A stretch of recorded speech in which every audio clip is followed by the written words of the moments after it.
괴수영화의 불모지인 한국에도 괴수영화는 존재해왔습니다. 문헌에 의하면 한국 최초의 괴수영화는 1962년에 나온 김명재 감독의 불가사리입니다. 전통 설화에 등장하는 쇠를 먹는 요괴 불가사리가 소재인 작품으로, 이는 이후에 납북된 신상옥 감독에 의해 북한에서 같은 소재로 제작되기도 했었죠.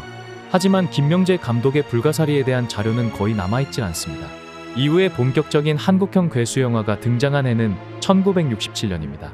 일본에서 고지라를 만들었던 스브라야 프로덕션 팀을 초빙해서 제작한 김기덕 감독의 대괴수 용가리와 순수 한국의 기술로 만들어진 권혁진 감독의 우주배인 왕마귀가 경쟁하듯이 등장했습니다. 1976년에는 존 길러민 감독의 킹콩이 대성공하자 이를 흉내낸 한미합작 영화 킹콩의 대역습이 제작되기도 했습니다. 77년에는 용왕삼태자라는 영화가 등장하는데 이 작품은 사연이 좀 있습니다. 대만에서 엄청나게 히트를 기록했던 주옥무라는 작품이 있는데, 이 작품의 괴수 푸티지를 짜깁기 한 용왕삼태자라는 대만 영화가 있고, 이 영화와 같은 대본으로 똑같이 찍은 한국판 용왕삼태자가 있습니다. 당연히 한국판 용왕삼태자의 괴수 장면은 주옥무의 장면들이 들어가 있습니다. 정확히 주옥무와 대만판과 한국판의 용왕삼태자의 관계가 어떤 관계인지 확인은 되지 않습니다. 합작일 수도 있고 무단 도용일 수도 있습니다. 그리고 오늘 소개할 영화가 바로 1985년에 등장한 본격 괴수 장르 영화이면서 동시에 부끄러운 과거이기도 한 비천괴수입니다.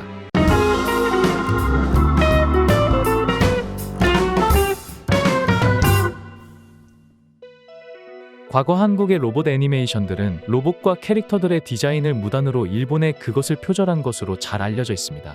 한국 로봇 애니메이션의 전통을 고려하더라도 분명히 짚고 넘어가야 할 문제지요. 그런데 비천괴수는 그것을 뛰어넘는 상상을 초월하는 작품입니다. 바로 외국의 특촬물에서 괴수 부분만 떼어다가 무단으로 짜깁기 한 작품이라는 의심이 들기 때문입니다. 여기서 의심이라고 표현을 하는 이유는 정확히 판권료를 지급했는지 확인이 불가능하기 때문입니다. 드라마 부분과 배우들이 등장하는 부분, 그리고 아주 극히 제한된 괴수의 일부가 등장하는 장면을 제외하면 괴수 등장신 대부분은 외국 작품을 도용한 장면들입니다. 내용은 이렇습니다. 영화는 노골적으로 조스의 오마주로 시작됩니다. 수영복을 입은 남녀가 해안가에서 수영을 하다가 괴수에 의해서 끔살을 당합니다.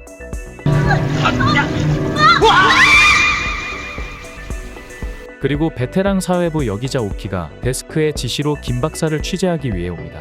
김 박사는 공룡 부활 학설을 주장하다가 학계에서 매장당하고 현재는 잠적한 상태이지요. 오키가 김 박사를 찾아 버스를 타고 오는 장면에서 음악은 난데없이 특전 유보트의 삽입곡이 흘러나옵니다. 이 당시의 해외 음악의 무단 삽입이 신기한 일도 아니니 그러려니 합니다. 김 박사는 어린 딸 소희와 함께 살며 고대 공룡들의 흔적을 찾기 위해 혈안이 되어 있습니다. 그리고 자신을 취재하기 위해 찾아온 오키를 매몰차게 쫓아냅니다. 오키는 마침 김 박사의 집에 취업 온 가정부로 분장을 하고 김 박사의 집에 머물게 됩니다. 그리고 김 박사가 광인 소리를 들으며 입증하려던 고대 공룡들이 부활해서 마을을 파괴하고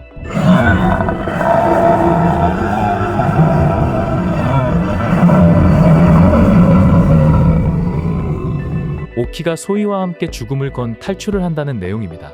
사실상 서살할 것조차 없는 이야기 구조입니다. 김 박사는 영화 내내 미친듯이 공룡의 흔적을 찾아 나서고, 그 사이에 오키는 소희와 유사 모녀의 정을 쌓고 결국 공룡의 등장과 함께 재난을 극복한 오키와 김 박사가 부부로서의 인연을 시작할지도 모른다는 흐름이지요. 그 과정의 이야기는 정말 산으로 흘러가는데, 공룡과 방위대의 전투 중에 소희가 공룡의 편을 든다던가 신난다. 김 박사가 그저 공룡알 하나를 깨부수는 것으로 공룡의 번식을 막는다는 설정은 정말 영화를 보는 사람들에게 큰 웃음을 안겨줍니다. 드라마를 제외하고 영화에서 더 중요한 것은 바로 고대 공룡들의 등장신인데, 사실상 공룡이라 부르지만 그 크기는 고질라에 버금가는 고대 대괴수들입니다. 그럴 수밖에 없는 게, 이 영화에 등장하는 괴수들은 대부분 울트라맨 프랜차이즈와 파이어맨과 같은 특촬물에 등장했던 괴수들과 용왕삼태자에도 등장했던 주옥무의 장면들을 짜깁기 한 것이기 때문입니다. 그래서 심지어 용이 등장하기도 합니다.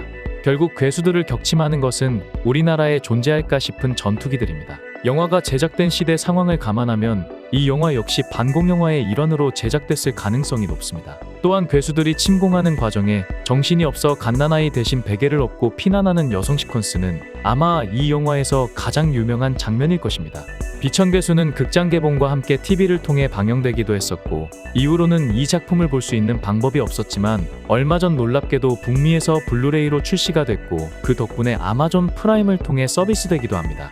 비록 무단으로 다른 작품의 장면들을 짜깁기 한 도작이라는 평가를 받고 있지만 이후에 등장할 한국형 괴수 영화인 괴물, 용가리, 디워, 차우, 칠광구 같은 괴수 영화 장르 전통을 만들어낼 수 있었던 시행착오적 역사로서 반드시 기록되어야 할 작품임은 틀림없습니다. 현재 비천괴수는 북미 아마존 프라임에서 정식으로 서비스 중이며 몇몇 유튜브 채널에서도 영화 전편을 보실 수 있으니 기회가 되시면 보시길 바랍니다.